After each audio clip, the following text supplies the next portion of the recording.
ওম নমঃ শিবায়। আজকের মহাবাক্যের তারিখ 27 আগস্ট 1965। প্রিয় বাচ্চারা, তোমাদের পুরুষার্থ করে মা বাবাকে ফলো করতে হবে। মাম্মা বাবা বলো তো তাদের সিংহাসনে বসার উপযুক্ত হও। রেকর্ড। রাতের পথিক ক্লান্ত হয়ো না। বাচ্চারা এই গানের এক লাইন থেকেই বুঝে নিয়েছে। বাবা যখন বাচ্চা বাচ্চা বলেন তো সদা বোঝা উচিত যে আমাদের আত্মাদের বাবা বসে বোঝান। আত্ম অভিমানী হতে হবে, এ তো সবাই জানে। আত্মা আর শরীর দুটো আলাদা জিনিস, কিন্তু এটা বোঝে না যে আমাদের আত্মাদের পিতাও রয়েছে। আমরা নির্বাণ ধামের নিবাসী, এ কথা বুদ্ধিতে আসে না। বাবা বলেন না যে এই জ্ঞান একদম প্রায় লোপ হয়ে যায়। মানুষের কর্ম একদম যেন বাঁদর সমান। বাকি এটা তো জানে যে আত্মাই এক শরীর ছেড়ে দ্বিতীয় শরীর নেয়, ব্যাস। আর কিছু জানে না। এখন তোমরা বাচ্চারা জানো এই নাটক সম্পূর্ণ হতে চলেছে। আমাদের ফেরত যেতে হবে। অপবিত্র পতিত আত্মা ঘরে ফেরত যেতে পারে না। কোনো আত্মাই ফেরত যায়নি, আসতেই থাকে। যে যতই ব্রহ্মজ্ঞানী বা তত্ত্বজ্ঞানী হোক না কেন, একজনও ফেরত যেতে পারে না। এ হলো ড্রামা। যখন সব আত্মারা এখানে চলে আসে তখন ফেরত যেতে শুরু করে। এ তো এখন তোমরা জানো যে বাবা আমাদের আত্মিক যাত্রা শেখাচ্ছেন। বলেন যে হে আত্মারা, এখন বাবাকে স্মরণ করার যাত্রা করতে হবে। জন্ম জন্মান্তর তো শারীরিক যাত্রা করে এসেছ। এখন তোমাদের হলো আত্মিক যাত্রা। এখন ফেরত গিয়ে এরপর এই মৃত্যু লোকে আর আসতে হবে না। মানুষেরা যখন শারীরিক যাত্রায় যায় তো তারপর আবার ফিরে আসে। তা হলো দৈহিক দেহ অভিমানী যাত্রা। এখন এ হলো আত্মিক যাত্রা। অসীম জগতের বাবা ছাড়া এই যাত্রা অন্য কেউ শেখাতে পারে না। তোমরা বাচ্চাদের শ্রীমতে চলতে হবে। তোমরা বাচ্চাদের সমস্ত কিছু নির্ভর করে রয়েছে এই স্মরণের যাত্রার ওপর। যে যতটা স্মরণ করে তাদেরই স্মরণ বজায় থাকবে, যাদের কিছু না কিছু জ্ঞান রয়েছে। 84 জন্মের চক্রেরও জ্ঞান রয়েছে, তাই না? এখন আমাদের 84 জন্ম সম্পূর্ণ হয়েছে। এ হলো 84 জন্মের চক্রের যাত্রা। একে বলা হয় আসা যাওয়ার যাত্রা। আসা যাওয়া তো সবারই চলতে থাকে। আসা আর যাওয়া, জন্ম নেওয়া আর শরীর ছাড়া, একে আসা যাওয়া বলা হয়। এখন তোমরা এই মৃত্যু লোকে আসা যাওয়ার থেকে মুক্তি প্রাপ্ত করো। এখন তোমাদের জন্ম মরণ অমর লোকে হতে হবে, যার জন্য তোমরা পুরুষার্থ করতে এসেছ অমরনাথের কাছে। তোমরা সবাই হলে পার্বতী। অমর কথা কার থেকে শোনো? যে সদা অমর। তোমরা সদা অমর থাকো না। তোমরা তো জন্ম মরণের চক্রে আসো। এখন তোমাদের চক্র নরকে। এর থেকে তোমাদের মুক্ত করে তোমাদের আসা যাওয়া স্বর্গে বানান। সেখানে তোমাদের কোনো দুঃখ থাকে না। এ হলো তোমাদের অন্তিম জন্ম। তোমরা দেখতে থাকবে কিভাবে বিনাশ হয়। এত যে পরিকল্পনা করে যে লড়াই যাতে না হয়, অথবা বলে যে বম্বস গিয়ে সমুদ্রে ফেলে দেবে, এ তো ড্রামা অনুসারে বেচারারা বলতে থাকে।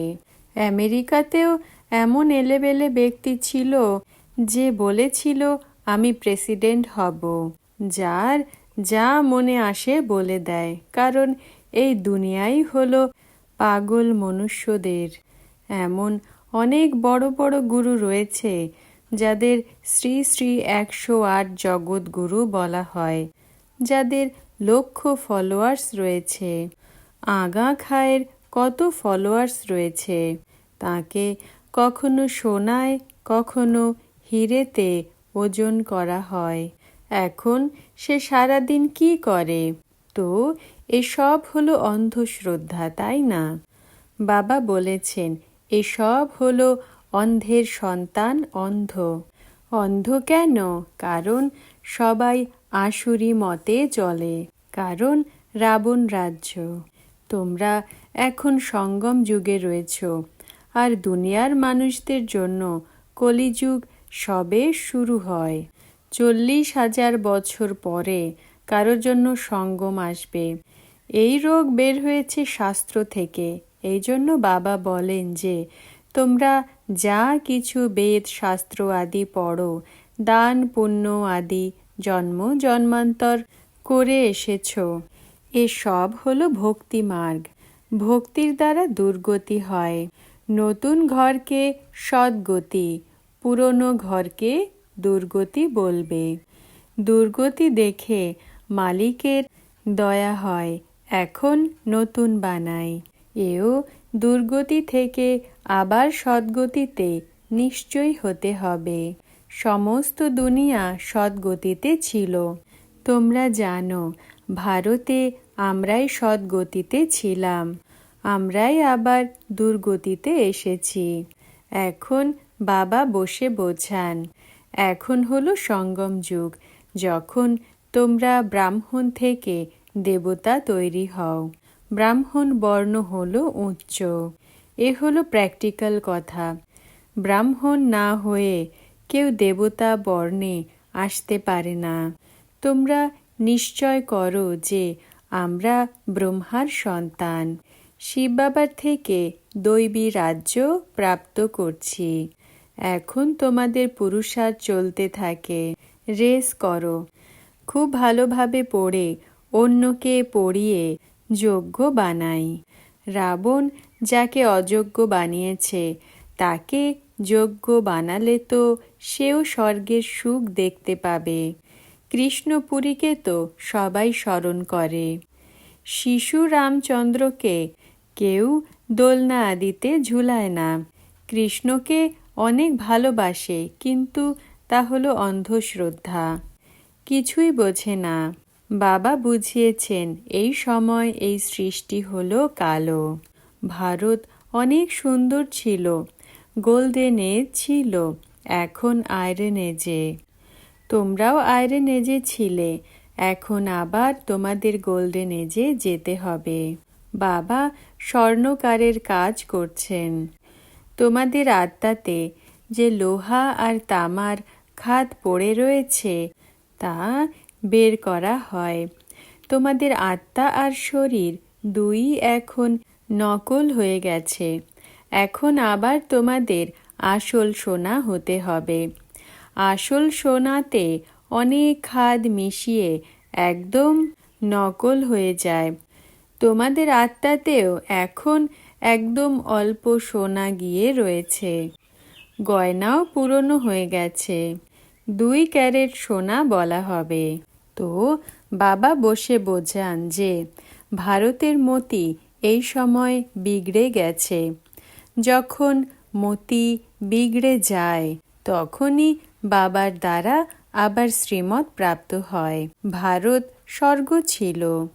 দ্বিতীয় আর কোনো ধর্মের রাজ্য ছিল না। আবার স্বর্গে যাওয়ার জন্য আমাদের পুরুষার্থ করতে হয়, কিন্তু মায়া পুরুষার্থ করতে দেয় না। মায়া তোমাদের অনেক মুখোমুখি হয়। যুদ্ধের ময়দানে তোমাদের অনেক হয়রান করে। চলতে চলতে কোনো না কোনো তুফান এসে যায়। বিকারে চলে গেলে একদমই মুখ কালো করে দেয়।